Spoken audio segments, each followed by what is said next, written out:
नमस्कार मंडळी. आपण आज आपल्या कथेचा जो विषय आहे ते जनाबाई आणि विठ्ठल भक्ती. हे ज्यावेळेस कथेचं कथा आहे त्या कथेचं तुम्हाला ज्यावेळेस शीर्षक ऐकल्यानंतरच कसं वाटलं असेल की जनाबाई आणि कथा, विठ्ठल यांच्या कथा आपण बऱ्याच पुस्तकांमध्ये ऐकलेल्या आहेत, पाहिलेल्या आहेत आणि वाचलेल्या सुद्धा आहेत. तर आता आपण बघणार आहोत की जनाबाईची भक्ती कशी होती विठ्ठलाप्रती. तुम्हाला माहीत असेल ही कथा आपण बऱ्याचदा बघतो की जनाबाईच्या मदतीला विठ्ठल धावून जातात, त्यावेळेस रुक्मिणी रागवते. या अशा बऱ्याच कथा आहेत. चला आता आपण जाणून घेऊया जनाबाई आणि विठ्ठल यांची कथा काय होती ते.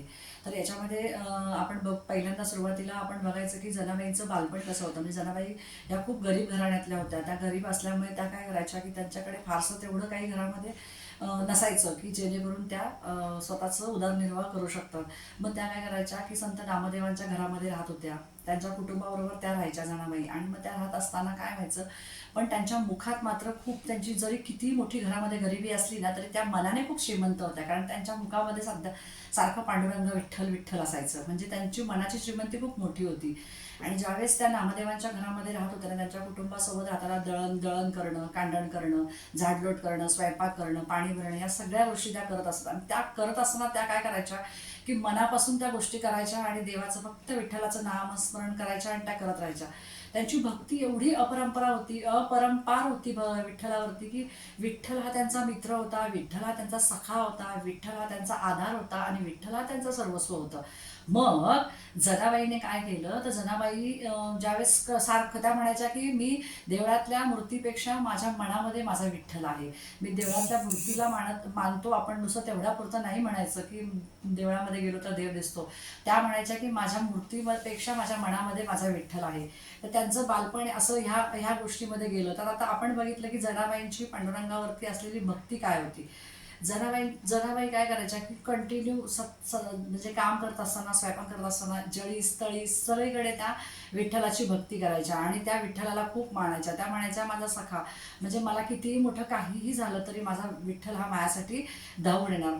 तर म्हणजे त्यांनी एक उदाहरण सांगितलं की ज्यावेळेस आपण बघतो की आपण कुठेही काम करत असू, काहीही करत असू, किंवा आपल्याला आपल्याला समजा असं वाटतं ना, आपण ज्यावेळेस एखादं काम करताना आपल्याला खूप त्रास वाटतो, पण जर आपण आपल्या आवडत्या व्यक्तीसाठी जर ते काम केलं ना तर आपण मनापासून करतो, तिथे आपल्याला ताण जाणवत नाही किंवा आपल्याला खूप असं कंटाळवाणं वाटत नाही. मग ह्या नेहमी काय करायच्या, विठ्ठलाची भक्ती एवढ्या करायच्या ना की प्रत्येक कामामध्ये त्या विठ्ठलाला बघायचं. म्हणजे त्यांचं काम आणि त्यांची भक्ती या दोन वेगळ्या गोष्टी नव्हत्या. आणि अशी ही जनाबाईंची भक्ती होती. त्यांचं कायम मनामध्ये काम करत असताना विठ्ठलाचं नामस्मरण करायचं. आता कितीही काही झालं तरी म्हणायचं माझा विठ्ठल, माझा विठ्ठल, माझा विठ्ठल. आणि एक दिवस म्हणजे विठ्ठल त्यांच्या मदतीला कसा धावून आला जाणून घेऊया आपण. ही सुद्धा एक त्याच्यातला भाग आहे की ज्यावेळेस जनाबाईंची एवढी भक्ती होती, त्याच्या वेळेस तळीच उठल्या बसता खाता क्षणी सारखं विठ्ठल विठ्ठल करायच्या.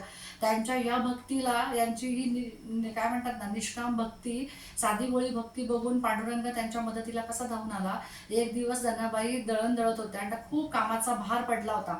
आणि तो कामाचा भार बघून त्यांना थोडंसं मनामधून वाईट वाटलं की एवढं सगळं मला करायचंय. पण त्यांनी काय केलं, त्याचा राग क्षीण भाग न करता त्या काय करत राहिल्या की काम, नामस्मरण, विठ्ठलाचं नाम घेत घेत करत राहिल्या. आणि हे सगळं बघितल्यानंतर एक दिवस पांडुरंगाला त्यांची भक्ती ही पावली आणि त्यांनी त्यांच्या मदतीला धाव घेतली आणि अक्षरशः पांडुरंग हा त्यांच्या भक्तीला आला, त्यांच्या मदतीला आले आणि अक्षरशः जनाबाई दळण दळत असताना त्यांना दळू लागले.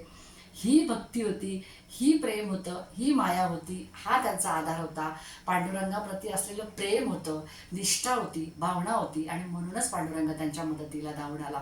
मग आपल्याला जनाबाईंनी काय शिकवण दिलेली आहे की तुम्ही काहीही, म्हणजे तुम्ही कितीही काहीही काम करा, नोकरी करत असाल, स्वयंपाक करत असाल, व्यवसाय करत असाल, तर तुम्ही फक्त काय करायचंय, मुखाने तुमचं नामस्मरण घ्यायचंय. तुम्हाला तिथे कुठेही पैसा खर्च करावा लागत नाही. तुम्ही ज्या पांडुरंगाचं नाव घेता, ज्या देवाची तुम्ही भक्ती करता, त्या भक्तीला तुम्ही फक्त नामाने नाम घ्यायचं, तिथे कुठेही पैसा लागत नाहीये.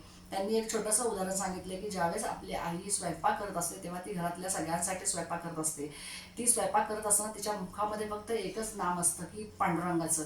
की मग ते नाम ज्यावेळेस पांडुरंगाचं असतं की नाही, त्यावेळेस आपल्या भक्तीतलं जे नाम आहे, नामस्मरण आहे, ते आपल्या अन्नामध्ये उतरत असतं. आणि आपल्या अन्नामध्ये उतरलं की ते सिमरण किंवा नामस्मरण करून केलेलं जे काही अन्न आहे, बनवलेला स्वयंपाक आहे, हा सगळ्यांच्या मुखामध्ये जातो. आणि तो भाव, म्हणजे पांडुरंगाप्रती आईने केलेला भाव भाव व्यक्त होतो सगळ्यांच्या प्रती आणि सगळ्यांना त्याचा आशीर्वाद मिळतो. आणि जनाबाईंनी आपल्याला हीच शिकवण दिलेली आहे की तुम्ही कितीही काहीही झालं तरी तुम्ही मुखाने नामस्मरण करायचं, कधीही डगमगायचं नाही.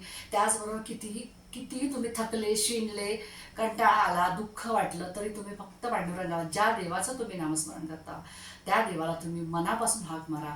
देव तुमच्या मदतीला कायम दायम धावून येणाराच आहे, येणाराच आहे ना, येणारच. हे आपल्याला जनाबाईंनी ह्या आपल्या असणाऱ्या कथेमध्ये जाणून दिलेलं आहे.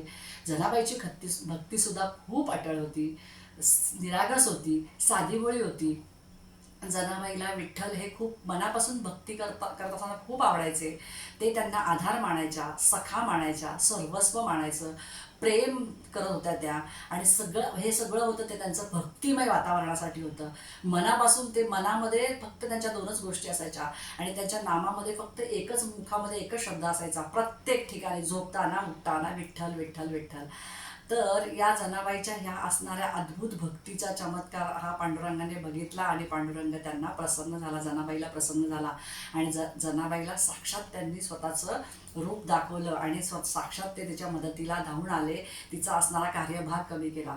तर या सगळ्या कथेतनं आपल्याला एकच दिसतं की पांडुरंगाप्रती ज्यावेळेस तुम्ही मनापासून जर भाव ठेवाल, श्रद्धा ठेवाल आणि ज्यावेळेस तुम्ही मनापासून त्याचं नाव घ्याल ना, मनामधून काहीही इकडचं तिकडं न बघता, कुठल्याही गोष्टीमध्ये काहीही कमी जास्त न बघता, ज्यावेळेस तुम्ही मनापासून पांडुरंगाचं नाव घ्याल, हाक माराल पांडुरंगाला, त्या क्षणी पांडुरंग तुमच्या हाकेला धावून येणारच. कारण त्याला माहीत आहे की माझा भक्त हा माझाच आहे, माझ्याशिवाय त्याला दुसरं काहीही दिसत नाही. आणि अशा वेळेस आपल्यासाठी, आपल्या मदतीला आपला देव हा धावून येतो.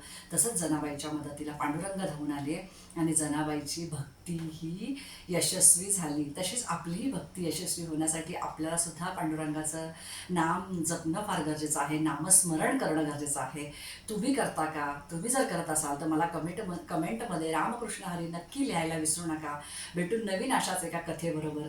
रामकृष्ण हरी मंडळी, माझं चॅनल नवीन आहे, चॅनलला लाईक करा, शेअर करा आणि हो, सबस्क्राईब करायला अजिबात विसरू नका. आणि अशाच अध्यात्माच्या कथा जर ऐकायच्या असतील तर आपल्या चॅनलबरोबर जुळून राहा, मित्रमैत्रिणींना चॅनल शेअर करा. भेटून नवीन एका कथेबरोबर. रामकृष्ण हरी मंडळी.